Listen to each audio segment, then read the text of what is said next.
وكاد أن يحترق من ميسمها، فقلت له: ثكلتك الثواكل يا عقيل، أتئن من حديدة أحماها إنسانها للعبه، وتجرني إلى نار سجرها جبارها لغضبه، أتئن من الأذى ولا أئن من لظى. اور قریب تھا کہ ان کا جسم اس کے داغ دینے سے جل جائے، تو میں نے کہا: رونے والیاں آپ کے غم میں روئیں اے عقیل، آپ اس لوہے سے فریاد کر رہے ہیں جسے ایک انسان نے فقط ہنسی مذاق میں تپایا ہے، اور مجھے اس آگ کی طرف کھینچ رہے ہیں جسے خدائے جبار نے اپنے غضب کی بنیاد پر بھڑکایا ہے۔ آپ اذیت سے فریاد کریں اور میں جہنم سے فریاد نہ کروں۔ وأعجب من ذلك طارق ترقنا بملفوفة في وعائها ومعجونة شنئتها كأنما عجنت بريق حية أو قيئها، فقلت: أصلة أم زكاة أم صدقة؟ فذلك محرم علينا أهل البيت۔ اس سے زیادہ تعجب خیز بات یہ ہے کہ ایک رات ایک شخص اشعث بن قیس میرے پاس شہد میں گدھا ہوا حلوہ برتن میں رکھ کر لایا، جو مجھے اس قدر ناگوار تھا جیسے سانپ کے تھوک یا قے سے گوندا گیا ہو۔ میں نے پوچھا کہ یہ کوئی انعام ہے یا زکوٰۃ یا صدقہ جو ہم اہل بیت پر حرام ہے؟ فقال: لا ذا ولا ذاك ولكنها هدية.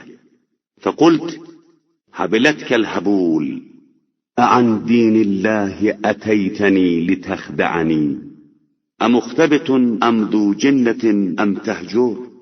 اس نے کہا کہ یہ کچھ نہیں ہے، یہ فقط ایک ہدیہ ہے۔ میں نے کہا کہ پسر مردہ عورتیں تجھ کو روئیں، تو دین خدا کے راستے سے آ کر مجھے دھوکہ دینا چاہتا ہے، تیرا دماغ خراب ہو گیا ہے، یا تو پاگل ہو گیا ہے یا ہذیان بک رہا ہے، آخر ہے کیا؟ والله لو أعطيت الأقاليم السبعة بما تحت أفلاكها على أن أعصي الله في نملة أسلبها جلب شعيرة ما فعلته۔ خدا گواہ ہے کہ اگر مجھے 7 اقلیم کی حکومت تمام زیر آسمان دولتوں کے ساتھ دے دی جائے اور مجھ سے مطالبہ کیا جائے کہ میں کسی چیونٹی پر صرف اس قدر ظلم کروں کہ اس کے منہ سے اس چھلکے کو چھین لوں جو وہ چبا رہی ہے، تو ہرگز ایسا نہیں کر سکتا ہوں۔ وَإِنَّ دُنْيَاكُمْ عِنْدِي لَأَهْوَنُ مِنْ وَرَغَةٍ فِي فَمِ جَرَادَةٍ تَقْضَمُهَا مَا لِعَلِيٍّ وَلَنَعِيمٍ يَفْنَى وَلَذَّةٍ لَا تَبْقَى نَعُوذُ بِاللَّهِ مِنْ سُبَاتِ الْعَقْلِ وَقُبْحِ الزَّلَلِ وَبِهِ نَسْتَعِينُ۔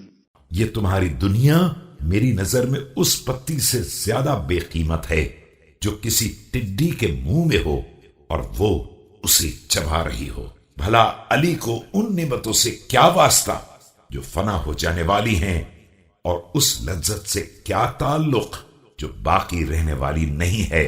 میں خدا کی پناہ چاہتا ہوں عقل کے خواب غفلت میں پڑ جانے اور لغزشوں کی برائیوں سے، اور اسی سے مدد کا طلبگار ہوں۔